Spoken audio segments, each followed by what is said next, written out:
जय श्री राम। आज हमारे पाठ का 101वां दिन है। इस पाठ में हम श्री रामचरितमानस के सप्त सोपान उत्तरकांड का पाठ कर रहे हैं। श्री रामचरितमानस की बाकी वीडियोस की प्लेलिस्ट का लिंक आपको डिस्क्रिप्शन बॉक्स में मिल जाएगा। तो आइए शुरू करते हैं।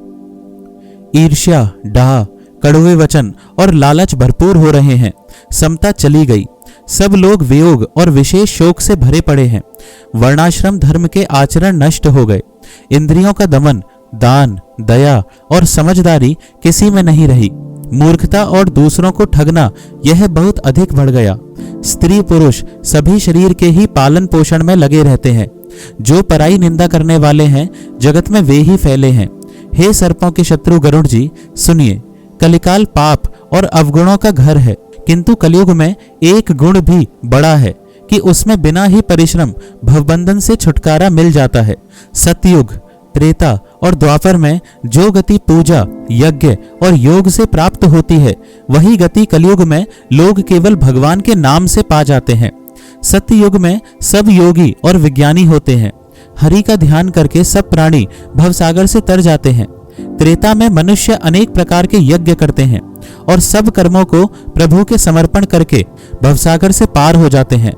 द्वापर में श्री रघुनाथ जी के चरणों की पूजा करके मनुष्य संसार से तर जाते हैं। दूसरा कोई उपाय नहीं है।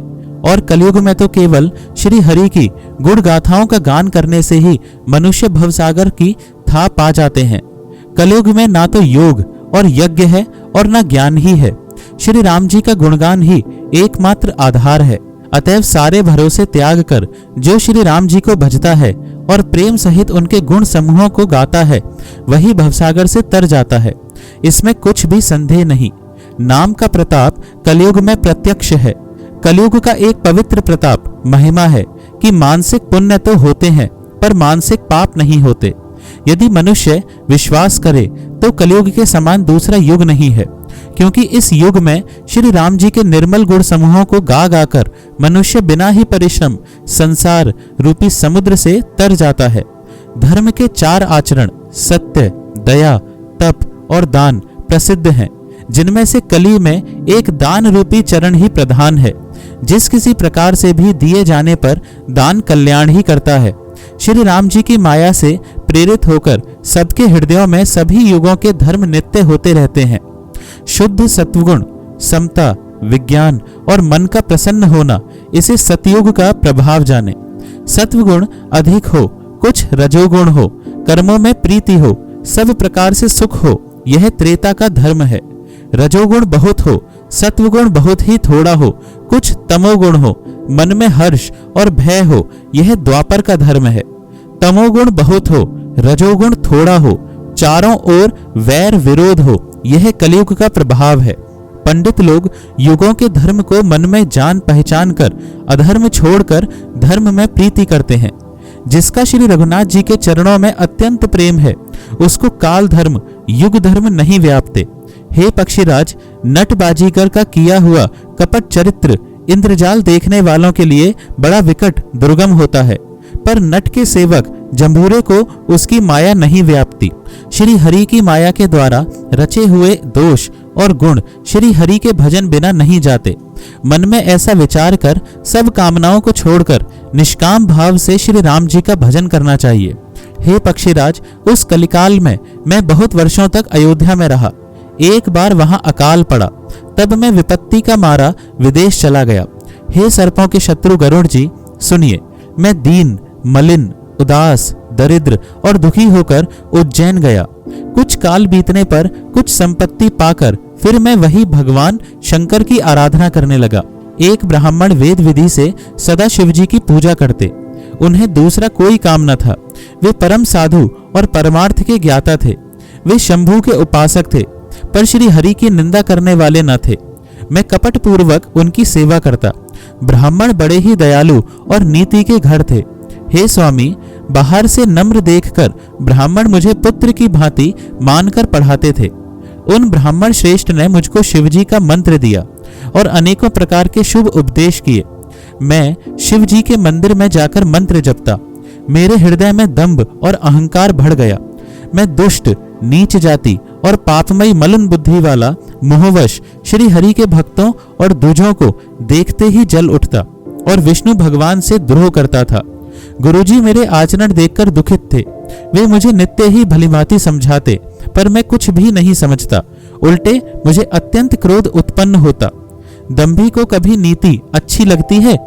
एक बार गुरुजी ने मुझे बुला लिया और बहुत प्रकार से परमार्थ नीति की शिक्षा दी कि हे पुत्र, शिवजी की सेवा का फल यही है कि श्री राम जी के चरणों में प्रगाढ़ भक्ति हो। हे तात, शिवजी और ब्रह्मा जी भी श्री राम जी को भजते हैं, फिर नीच मनुष्य की तो बात ही कितनी है। ब्रह्मा जी और शिवजी जिनके चरणों के प्रेमी हैं, अरे अभागे, उनसे द्रोह करके तू सुख चाहता है। गुरुजी ने शिवजी को हरि का सेवक कहा। यह सुनकर हे पक्षीराज, मेरा हृदय जल उठा। नीच जाति का मैं विद्या पाकर ऐसा हो गया जैसे दूध पिलाने से सांप। अभिमानी, कुटिल, दुर्भाग्य और कुजाति में दिन रात गुरुजी से द्रोह करता। गुरुजी अत्यंत दयालु थे, उनको थोड़ा सा भी क्रोध नहीं आता। मेरे द्रोह करने पर भी वे बार बार मुझे उत्तम ज्ञान की ही शिक्षा देते थे। नीच मनुष्य जिससे बड़ाई पाता है, वह सबसे पहले उसी को मारकर उसी का नाश करता है। हे भाई सुनिए, आग से उत्पन्न हुआ धुआं मेघ की पदवी पाकर उसी अग्नि को बुझा देता है। धूल रास्ते में निरादर से पड़ी रहती है और सदा सब राह चलने वालों के लातों की मार सहती है, पर जब पवन उसे उड़ाता ऊंचा उठाता है तो सबसे पहले वह उसी पवन को भर देती है और फिर राजाओं के नेत्रों और किरीटों मुकुटों पर पड़ती है। हे पक्षीराज गरुड़ जी, सुनिए, ऐसी बात समझकर बुद्धिमान लोग अधम नीच का संग नहीं करते। कवि और पंडित ऐसी नीति कहते हैं कि दुष्ट से न कलह ही अच्छा है न प्रेम ही। हे गोसाई, उससे तो सदा उदासीन ही रहना चाहिए। दुष्ट को कुत्ते की तरह दूर से ही त्याग देना चाहिए। मैं दुष्ट था, हृदय में कपट और कुटिलता भरी थी, इसीलिए यद्यपि गुरुजी हित की बात कहते थे, पर मुझे वह सुहाती न थी। एक दिन मैं शिवजी के मंदिर में शिव नाम जप रहा था। उसी समय गुरुजी वहां आए, पर अभिमान के मारे मैंने उठकर उनको प्रणाम नहीं किया। गुरुजी दयालु थे, मेरा दोष देखकर भी उन्होंने कुछ नहीं कहा। उनके हृदय में लेश मात्र भी क्रोध नहीं हुआ, पर गुरु का अपमान बहुत बड़ा पाप है, अतः महादेव जी उसे नहीं सह सके। मंदिर में आकाशवाणी हुई कि अरे हतभाग्य, मूर्ख, अभिमानी, यद्यपि तेरे गुरु को क्रोध नहीं है, वे अत्यंत कृपालु चित्त के हैं और उन्हें पूर्ण तथा यथार्थ ज्ञान है, तो भी हे मूर्ख, तुझको मैं शाप दूंगा, क्योंकि नीति का विरोध मुझे अच्छा नहीं लगता। अरे दुष्ट, यदि मैं तुझे दंड न दूं तो मेरा वेद मार्ग भी भ्रष्ट हो जाए। जो मूर्ख गुरु से ईर्ष्या करते हैं, वे करोड़ों युगों तक रौरव नरक में पड़े रहते हैं। फिर वहां से निकलकर वे तिर्यक, पशु पक्षी आदि योनियों में शरीर धारण करते हैं और 10,000 जन्मों तक दुख पाते रहते हैं। अरे पापी, तू गुरु के सामने अजगर की भांति बैठा रहा। रे दुष्ट, तेरी बुद्धि पाप से ढक गई है, अतः तू सर्प हो जा। और अरे अधम से भी अधम, इस अधोगति सर्प की नीची योनि को पाकर किसी बड़े भारी पेड़ के खोखले में जाकर रहे। शिवजी का भयानक शाप सुनकर गुरुजी ने हाहाकार किया। मुझे कांपता हुआ देखकर उनके हृदय में बड़ा संताप उत्पन्न हुआ। प्रेम सहित दंडवत करके वे ब्राह्मण श्री शिवजी के सामने हाथ जोड़कर मेरी भयंकर गति दंड का विचार कर गदगद वाणी से विनती करने लगे। हे मोक्ष स्वरूप, विभु, व्यापक, ब्रह्म और वेद स्वरूप, ईशान दिशा के ईश्वर तथा सबके स्वामी श्री शिवजी, मैं आपको नमस्कार करता हूँ। निज स्वरूप में स्थित अर्थात मायादि रहित, माइक गुणों से रहित, भेद रहित, इच्छा रहित, चेतन आकाश रूप एवं आकाश को ही वस्त्र रूप में धारण करने वाले दिगंबर अथवा आकाश को भी आच्छादित करने वाले आपको मैं भजता हूँ।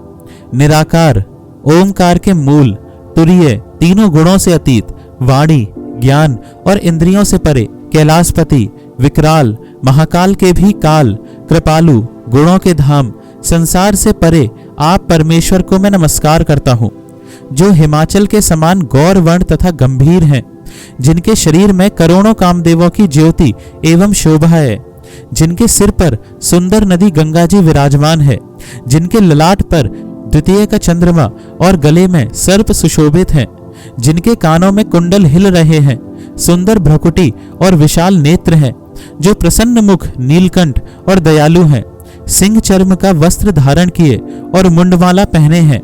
उन सबके प्यारे और सबके नाथ कल्याण करने वाले श्री शंकर जी को मैं भजता हूँ। प्रचंड रुद्र रूप, श्रेष्ठ, तेजस्वी, परमेश्वर, अखंड, अजन्मा, करोड़ों सूर्यों के समान प्रकाश वाले, तीनों प्रकार के शूलों, दुखों को निर्मूल करने वाले, हाथ में त्रिशूल धारण किए, भाव प्रेम के द्वारा प्राप्त होने वाले भवानी के पति श्री शंकर जी को मैं भजता हूँ। कलाओं से परे, कल्याण स्वरूप, कल्प का अंत प्रलय करने वाले, सज्जनों को सदा आनंद देने वाले, त्रिपुर के शत्रु, सच्चिदानंद घन, मोह को हरने वाले, मन को मत डालने वाले कामदेव के शत्रु, हे प्रभु प्रसन्न होजिए, प्रसन्न होजिए। जब तक पार्वती के पति आपके चरण कमलों को मनुष्य नहीं भजते, तब तक उन्हें ना तो इहलोक और परलोक में सुख शांति मिलती है और ना उनके तापों का नाश होता है। अतः हे समस्त जीवों के अंदर हृदय में निवास करने वाले प्रभु प्रसन्न होजिए। मैं ना तो योग जानता हूँ, न जप और न पूजा ही। हे शंभो, मैं तो सदा सर्वदा आपको ही नमस्कार करता हूँ। हे प्रभु, बुढ़ापा तथा जन्म मृत्यु के दुख समूहों से जलते हुए मुझ दुखी की दुख से रक्षा कीजिए। हे ईश्वर, हे शंभो, मैं आपको नमस्कार करता हूँ। भगवान रुद्र की स्तुति का यह अष्टक उन शंकर जी की तुष्टि प्रसन्नता के लिए ब्राह्मण द्वारा कहा गया। जो मनुष्य इसे भक्ति पूर्वक पढ़ते हैं, उन पर भगवान शंभु प्रसन्न होते हैं। सर्वज्ञ शिवजी ने विनती सुनी और ब्राह्मण का प्रेम देखा। तब मंदिर में आकाशवाणी हुई कि हे द्विजश्रेष्ठ, वर मांगो। ब्राह्मण ने कहा, हे प्रभु, यदि आप मुझ पर प्रसन्न हैं और हे नाथ, यदि इस दीन पर आपका स्नेह है, तो पहले अपने चरणों की भक्ति देकर फिर दूसरा वर दीजिए। हे प्रभु, यह अज्ञानी जीव आपकी माया के वश होकर निरंतर भूला फिरता है। हे कृपा के समुद्र भगवान, उस पर क्रोध न कीजिए। हे दीनों पर दया करने वाले कल्याणकारी शंकर, अब इस पर कृपालु होइए, कृपा कीजिए, जिससे हे नाथ थोड़े ही समय में इस पर शाप के बाद अनुग्रह शाप से मुक्ति हो जाए। हे कृपा निधान, अब वही कीजिए जिससे इसका परम कल्याण हो। दूसरे के हित से सनी हुई ब्राह्मण की वारी सुनकर फिर आकाशवाणी हुई, एवमस्तु, ऐसा ही हो। यद्यपि इसने भयानक पाप किया है और मैंने भी इसे क्रोध करके शाप दिया है, तो भी तुम्हारी साधुता देखकर मैं इस पर विशेष कृपा करूंगा। हे द्विज, जो क्षमाशील एवं परोपकारी होते हैं, वे मुझे वैसे ही प्रिय हैं जैसे खरारी श्री रामचंद्र जी। हे द्विज, मेरा शाप व्यर्थ नहीं जाएगा, यह 1000 जन्म अवश्य पावेगा, परंतु जन्मने और मरने में जो दुसह दुख होता है, इसको वह दुख जरा भी न व्यापेगा और किसी भी जन्म में इसका ज्ञान नहीं मिटेगा। हे शूद्र, मेरा प्रामाणिक सत्य वचन सुन। प्रथम तो तेरा जन्म श्री रघुनाथ जी की पुरी में हुआ, फिर तूने मेरी सेवा में मन लगाया। पुरी के प्रभाव और मेरी कृपा से तेरे हृदय में राम भक्ति उत्पन्न होगी। हे भाई, अब मेरा सत्य वचन सुन। द्विजों की सेवा ही भगवान को प्रसन्न करने वाला व्रत है। अब कभी ब्राह्मण का अपमान न करना, संतों को अनंत श्री भगवान ही के समान जानना। इंद्र के वज्र, मेरे विशाल त्रिशूल, काल के दंड और श्री हरि के विकराल चक्र के मारे भी जो नहीं मरता, वह भी विप्र दोह रूपी अग्नि से भस्म हो जाता है। ऐसा विवेक मन में रखना, फिर तुम्हारे लिए जगत में कुछ भी दुर्लभ न होगा। मेरा एक और भी आशीर्वाद है कि तुम्हारी सर्वत्र अबाध गति होगी, अर्थात तुम जहां जाना चाहोगे वहीं बिना रोक टोक के जा सकोगे। आकाशवाणी के द्वारा शिवजी के वचन सुनकर गुरुजी हर्षित होकर ऐसा ही हो यह कहकर मुझे बहुत समझाकर और शिवजी के चरणों को हृदय में रखकर अपने घर गए। काल की प्रेरणा से मैं विंध्याचल में जाकर सर्प हुआ। फिर कुछ काल बीतने पर बिना ही परिश्रम कष्ट के मैंने वह शरीर त्याग दिया। हे हरिवाहन, मैं जो भी शरीर धारण करता उसे बिना ही परिश्रम वैसे ही सुखपूर्वक त्याग देता था, जैसे मनुष्य पुराना वस्त्र त्याग देता है और नया पहन लेता है। शिवजी ने वेद की मर्यादा की रक्षा की और मैंने क्लेश भी नहीं पाया। इस प्रकार हे पक्षीराज, मैंने बहुत से शरीर धारण किए पर मेरा ज्ञान नहीं गया। आज बस इतना ही पाठ। आइए थोड़ा नाम जप करते हैं। राम राम राम राम राम राम राम राम राम राम